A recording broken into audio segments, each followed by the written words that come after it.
co má Canor nového v tým roku, je nové produkty v trecej produktovej linii, co sa nazýva Performance Line. Prvý produkt je gramofonový předvzmacňač Asterion V3 a druhý produkt je DAC, nazýva sa Verto D3.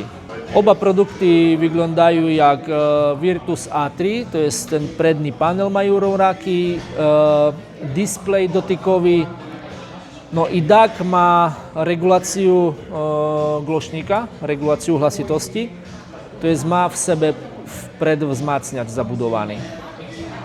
A tež ten DAC má už po novým i TV ARC wejście.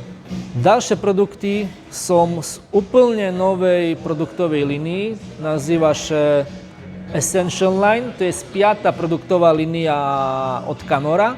I pierwszy produkt z tej linii jest słuchawkowy wzmacniacz, nazywa się Crius H5S, a to nie jest tylko słuchawkowy wzmacniacz, ale też ma w sobie DAC i przedwzmacniacz.